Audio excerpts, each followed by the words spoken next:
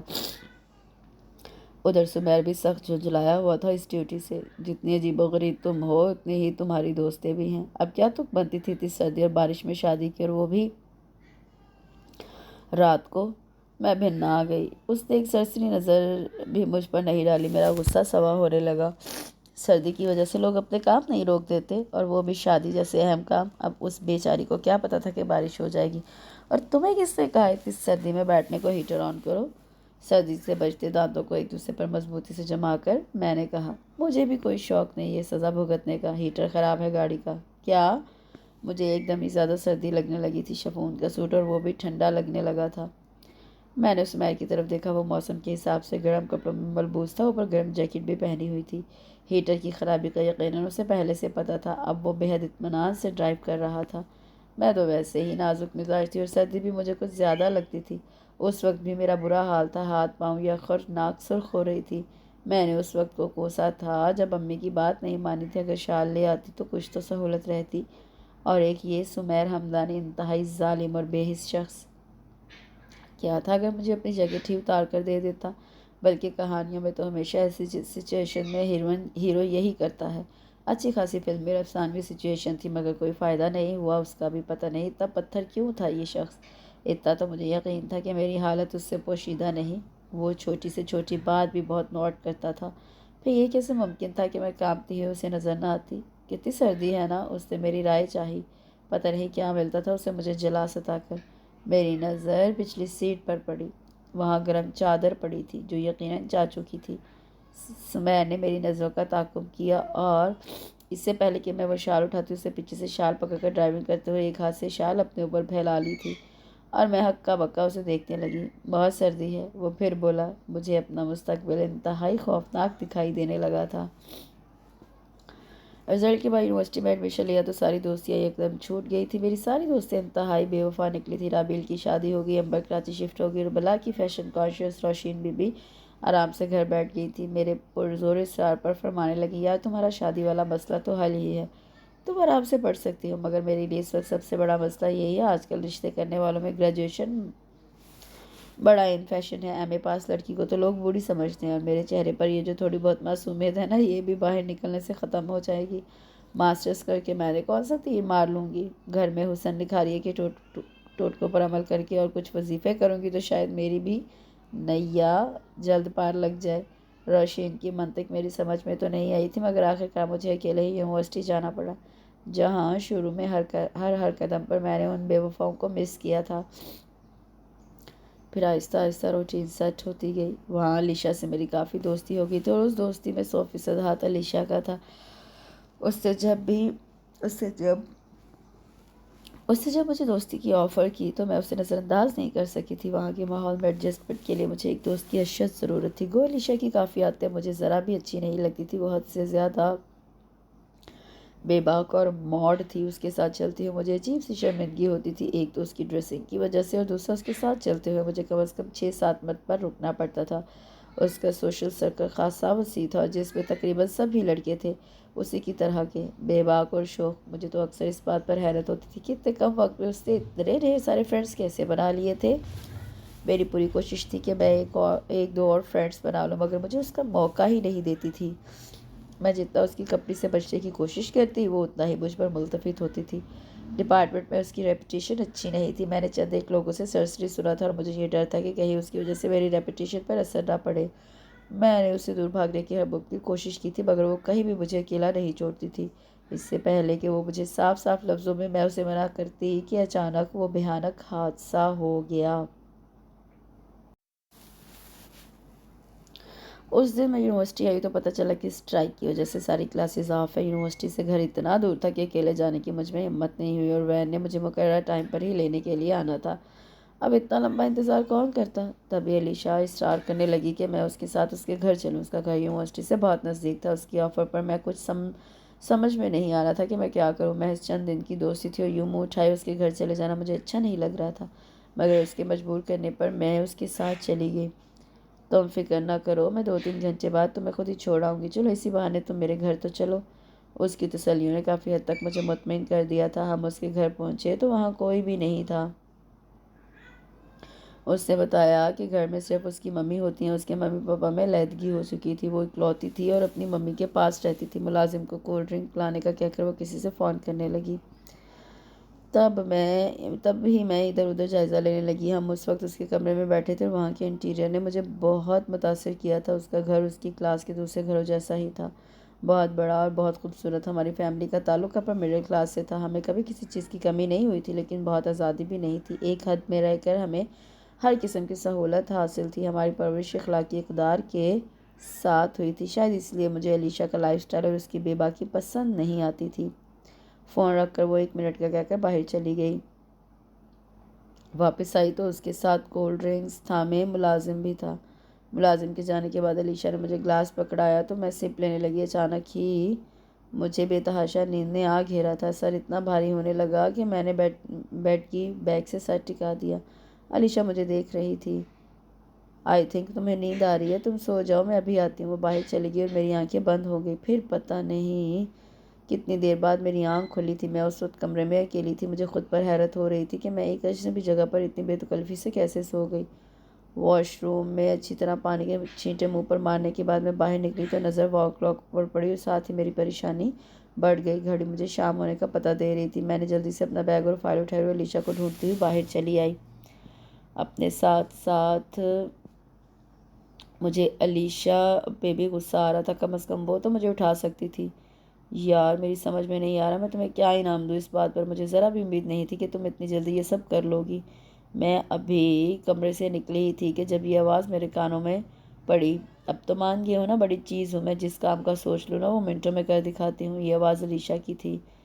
وہ تو میں جانتا ہوں مگر مجھے زیادہ حیرانی اس بات کی ہو رہی ہے یہ لڑکی تمہارے دام میں آ کیسے گئی؟ خاصی مختلف سی تھی یہ تو. تمہاری قسمت اچھی ہے جو تمہیں اتنا گولڈن چانس مل گیا. دعائیں دو یونیورسٹی والوں کو جن کی اسٹرائک کی وجہ سے اسے میں یہاں لے آئی. پاگل کر رکھا تھا تم نے مجھے. تمہاری فرمائش پر ہی میں نے اس سے دوستی کی، ورنہ تم تو جانتے ہو میری چوائس کو. اور مجھے تو خود یقین نہیں آ رہا کہ میں اتنی جلدی کامیاب ہو گئی ہوں. پاگل تو میں ہو گیا تھا اس کے پیچھے. جب سے اسے دیکھا ہے تب سے بے چین ہو. Really Alisha you are great. میں اسے دیکھ چکی تھی. وہ علیشا کا کزن تھا جس کی نظریں مجھے ہمیشہ بہت بری لگتی تھی. 1-2 دفعہ وہ یونیورسٹی میں علیشا کے پاس آیا تھا. چلو اب تو تمہاری بے چینی دور ہو گئی نا. ممی شہر میں نہیں ہیں اور ہوتی بھی تو کیا فرق پڑتا تھا. میں سویٹی کی طرف جا رہی ہوں. سرونٹ بھی سب چلے گئے ہیں. اب بس تم ہو اور وہ ہے. جیسے چاہے انجوائے کرو. تھینکس یار.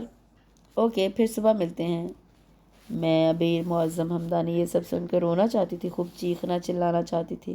مجھے اپنی کمکلی پر افسوس تھا. میرے حواس اس وقت میرا ساتھ چھوڑ رہے تھے مگر میرے رونے یا مایوس ہونے سے کچھ نہیں ہونے والا تھا. اگر یہاں سے بچ نکلتی تو میرے پاس بہت وقت ہوتا جو اپنی غلطی اور عقل پر ماتم کر سکتی. مگر اب مجھے سارے حواس بحال کر کے یہاں سے نکلنا تھا. دبے پاؤں چلتے ہوئے میں وہاں سے نکلنے کا راستہ ڈھونڈنے لگی تھی. میری قسمت اچھی تھی جو میں کچن میں آئی. وہاں سے پچھلا دروازہ کھول کر گھر کے پیچھے بنے لان میں نکل آئی. شاید قسمت میرا ساتھ دے رہی تھی ورنہ میں پہلی دفعہ یہاں آئی تھی اور گھر کے سبھی راستوں سے میں ناواقف تھی. گھر کی پچھلی سائڈ پر بنی دیوار چھوٹی تھی مگر اس پر لوہے کی نوکیلی گرل لگی ہوئی تھی. اللہ کا نام لے کر میں نے جوتا اتارا اور دیوار پھلانگنے کی کوشش کرنے لگی. ہاتھ اور بازو پر گرل کی نوکیں چبھنے سے خون رسنے لگا تھا مگر اس وقت مجھے کسی تکلیف یا درد کا احساس نہیں ہو رہا تھا. بالآخر میں اپنی کوشش میں کامیاب ہو گئی تھی. دیوار سے نیچے دوسری طرف چھلانگ لگاتے ہوئے میرا دوپٹہ گرل میں پھنس کر آدھا وہی رہ گیا تھا، مگر میں پرواہ کیے بغیر وہاں سے بھاگتی ہوئی بہت دور نکل آئی تھی۔ مین روڈ پر آ کر مجھے احساس ہوا تھا کہ میں گھر کیسے جاؤں گی، ننگے پاؤں اور ننگے سر، میرے پاس تو کرائے کے پیسے بھی نہیں تھے۔ رات کے اسی پہر میں اس حالت میں یقیناً مشکوک لگ رہی تھی۔ اسی اثناء میں ایک رکشہ میرے پاس آ کر رکا تھا۔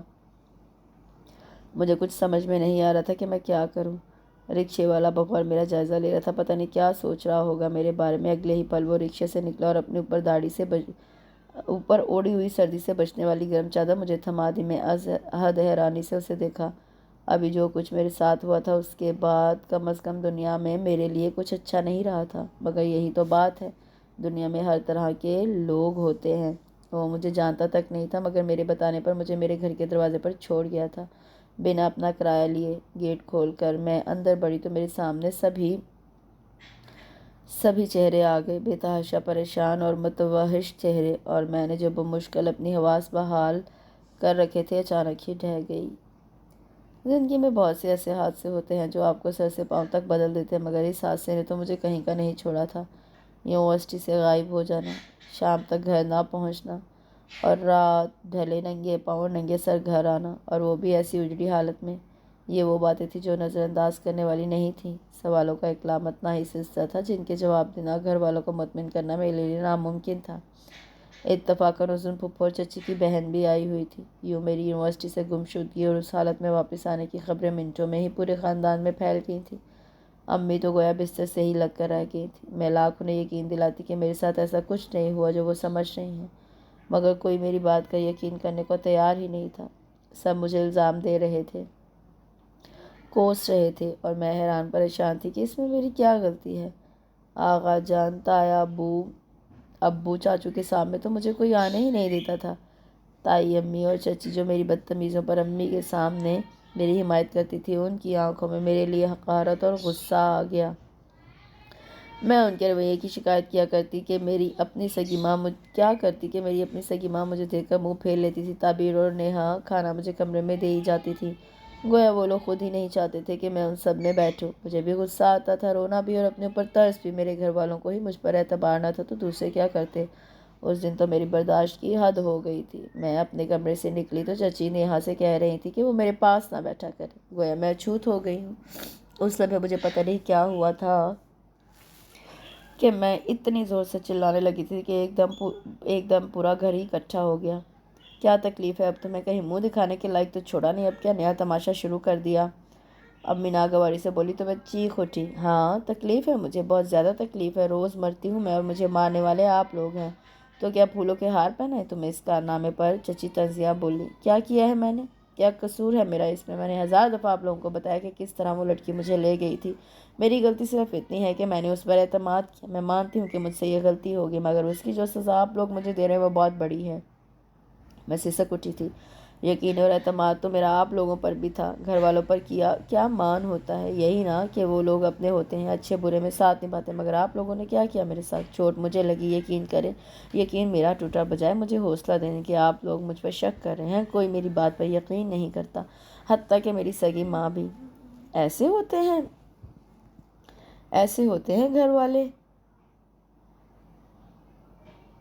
اور رشتے، کیوں نہیں یقین آتا آپ لوگوں کو میری بات کا؟ 20 سالوں سے میں آپ لوگوں کے ساتھ رہتی ہوں، میری عادتوں اٹھنے بیٹھنے سے آپ لوگ واقف ہیں۔ کیا کمی دیکھ لی اچانک آپ نے میرے کریکٹر میں جو آپ لوگ اس طرح کر رہے ہیں؟ بجائے اس کے کہ آپ لوگ میرے لیے ڈھال بنتے، آپ لوگوں نے تو خود زبانوں پر تیر رکھ لیے ہیں۔ لوگوں کی زبانوں کو نہ میں پکڑ سکتی ہوں، نہ ان کی باتوں کا مجھے اتنا دکھ ہے، لیکن آپ کے رویے دیکھ کر میں سوچ رہی ہوں کہ مجھے مر ہی جانا چاہیے۔ لاؤنج میں موجود لوگوں پہ دکھ بھری نظر ڈالتے ہوئے مڑی تو میری نظر آغا جان اور ابو پر پڑی۔ نہ جانے وہ کب سے سن رہے تھے، دھیرے دھیرے چلتے میں ان کے پاس آ کر رکی تھی۔ میں بدتمیز، بد زبان، پھوہڑ ضرور ہوں گی آغا جان، مگر بری نہیں ہوں۔ مجھ پر نہیں تو اپنے خون پر ہی بھروسہ کر لیتے۔ اگر ایسا ویسا کچھ ہوتا تو میں اس گھر میں آنے کی بجائے وہیں کسی گاڑی کے نیچے آ گئی ہوتی۔ میں تڑپ کر نکلی تو اس پل وہ میرے سامنے آ گیا۔ مبارک ہو سویر ہمدانی، مجھ سے جان چھڑانے کے لیے تمہیں کوئی جھوٹا موٹا نہیں، بہت بڑا جواز مل گیا ہے۔ مجھے اسپتال سے گھر آئے دوسرا دن تھا۔ نیہا، تعبیر مسلسل میرے گرد منڈلا رہی تھی، مگر مجھ پر عجیب سی بے حسی طاری ہو گئی تھی۔ مجھے کچھ بھی اچھا نہیں لگ رہا تھا، نہ زندگی نہ لوگ، پتہ نہیں صرف نروس بریک ڈاؤن کیوں ہوا تھا، میں مر ہی کیوں نہیں گئی۔ اصلاً تو اب مجھے مر ہی جانا چاہیے تھا، اور ستم ظریفی تو یہ تھی کہ آغا جان نے میرے گھر آتے ہی سمیر اور میری شادی کی ڈیٹ فکس کر دی تھی۔ گویا ایک اور امتحان۔ میں نے حتی المقدور احتجاج کیا تھا، مگر سب ہی گویا بہرے ہو گئے تھے۔ نتیجتاً میں نے کمرے میں بند ہو کر بھوک ہڑتال کر دی تھی۔ ایک دن کی مکمل بھوک ہڑتال کا نتیجہ یہ نکلا کہ اگلے دن کا لنچ نیہا کی بجائے سمیر کے ہاتھوں آیا تھا۔ شرم کرو، اب تمہارے لیے یہ فضول کام بھی کرنے پڑ رہے ہیں۔ ٹرے ٹیبل پر رکھ کر وہ غصے سے بولا، اور اسے دیکھ کر تو میں حیران رہ گئی تھی۔ آرام سے کھانا کھا کر مجھے یہ بتاؤ کہ کیا مسئلہ ہے تمہارے ساتھ؟ وہ یوں کہہ رہا تھا جیسے میرا بہترین دوست ہو، جیسے میں اپنے سارے مسئلے اسی کے ساتھ شیئر کرتی ہوں۔ کیوں؟ تمہیں تو خوش ہونا چاہیے، تمہارا تو فائدہ ہی ہوا ہے نا؟ میں تنزیہ بولی۔ واو، میرا خیال ہے کہ تم نے اپنی 20 سالہ زندگی اور 20 ہی سالہ پرانی دشمنی میں پہلی دفعہ میرا فائدہ سوچا ہے۔ میری سمجھ میں نہیں آ رہا کہ میں تمہارا کس طرح شکریہ ادا کروں۔ بائی دا وے، تم نے اتنی زحمت کیوں کی؟ وہ اب مجھ سے وجہ پوچھ رہا تھا۔ تو گویا تم شکریہ ادا کرنے آئے ہو؟ نہیں، تمہارا سر پھاڑنے، وہ جھنجھلا کر بولا۔ تو پھاڑ دو، میرے اطمینان سے کہنے پر وہ پہلے خشمی نگاہوں سے مجھے خوب گھورتا رہا، پھر آرام سے چیئر پر بیٹھ کر بولا، جہاں تک میرا خیال ہے تم منگنی پر خالی خوش نہیں بلکہ اچھی خاصی خوش تھی۔ فرینڈز کو باقاعدہ ٹریٹ دی گئی تھی، پھر اب کیا ہوا؟ وہ سنجیدگی سے میری کھلی آنکھوں میں دیکھ کر بولا، میں نے کہا تھا نا یہ سمیر بہت گھنا میسنا اور تیز ہے۔ میری خوشی ساری دنیا سے چھپ گئی تھی مگر اس سے نہیں۔ میرا خیال ہے میں تم سے کچھ پوچھ رہا ہوں، تم وجہ جانتے ہو، پھر کیوں انجان بن رہے ہو؟ میں سنجیدگی سے بولی، نہیں جانتا، تم بتا دو۔ وہ مصر ہوا۔ تم مجھے اذیت دے رہے ہو۔ نہیں، تم خود کو اذیت دے رہی ہو، تمہیں اس سے کوئی غرض نہیں ہونی چاہیے۔ میں رکھائی سے بولی تو وہ بفر گیا۔ کیوں نہیں ہونی چاہیے؟ تم کزن ہو میری، اس گھر کی ایک فرد اور سب سے بڑھ کر میری منگیتر ہو۔ میرا خیال ہے کہ اب کھل کر بات ہو ہی جائے تو اچھا ہے۔ ہماری دشمنی، لڑائی جھگڑے اپنی جگہ، لیکن میں جانتا ہوں کہ اس منگنی سے تم خوش تھیں، اور میں بھی۔ میں نے چونک کر اسے دیکھا مگر وہ میری طرف متوجہ نہیں تھا۔ اور پھر یہ حادثہ ہو گیا۔ گھر والوں کے ری ایکشن نے تمہیں دکھی کیا، لیکن تم خود سوچو، ان کا رویہ غلط صحیح پر لوگوں کی باتوں کے زیر اثر تھے۔ اسی طرح کی باتیں برداشت کرنا ان کے لیے مشکل تھا، اور نتیجتاً ان کا غصہ تمہارے اوپر نکلتا تھا۔ تمہاری اس دن کی تقریر اور ہاسپٹلائز ہونے سے وہ لوگ بہت شرمندہ ہوئے تھے، اور جہاں تک مجھ سے شادی کرنے سے تمہیں انکار ہے تو مجھے تم پہ کل بھی یقین تھا اور آج بھی اتنا ہی ہے۔ دیکھو، نہ تو میں لمبی چوڑی وضاحتیں دینا چاہتا ہوں، نہ بڑے بڑے ڈائلاگ بولوں گا۔ مجھے اسی بدتمیز اور پوہر لڑکی سے شادی کرنی ہے۔ 20 سالہ پرانی دشمنی کے باوجود بھی وہ مضبوطی سے بولا، اور میں سوچ رہی تھی کیا قسمت ہے میری، اتنے عرصے تک میں کسی فلمی اور افسانوی سین کے انتظار میں رہی، اور جب میں نے ہر قسم کی امید ہی چھوڑ دی تو میری زندگی میں اتنا بڑا افسانوی موڑ آ گیا تھا۔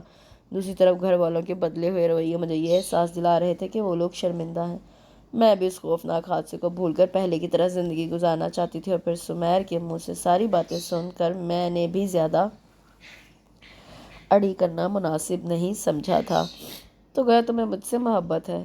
اسے ادھر ادھر کی باتیں کرتا دیکھ کر میں نے اس سے گلوانے کی کوشش کی۔ یہ تم سے کس نے کہا؟ لگ تو یہی رہا ہے، میں یقین سے بولی۔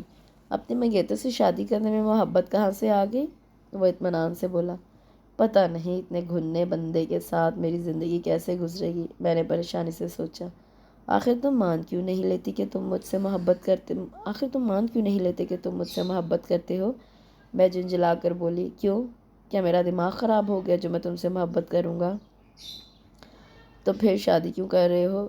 یہ کیسے ممکن تھا کہ جہاں ہم بیٹھے ہوں وہاں دنگا فساد نہ ہو؟ اس نشست کا اختتام بھی جھگڑے پر ہی ہوا تھا۔ وہ مجھے چڑھا رہا تھا اور میں اسے۔ نیہا نے کمرے میں جھانکا اور کچھ دیر یہ معرکہ دیکھنے کے بعد گھر کے باقی لوگوں کو اطلاع دینے کے لیے چل پڑی۔ اس کے ساتھ اس بہت ہی خوبصورت سے ناول کا اختتام ہوتا ہے۔ کمنٹ سیکشن میں آپ لوگوں کے کمنٹس کا مجھے انتظار رہے گا۔ مجھے ضرور بتائیے گا کہ آپ کو یہ ناول کیسا لگا۔ کل انشاءاللہ ایک نئے اور اچھے ناول کے ساتھ حاضر ہوں گی۔ اپنا بہت سا خیال رکھیں، دعا میں یاد رکھیں۔ اللہ حافظ۔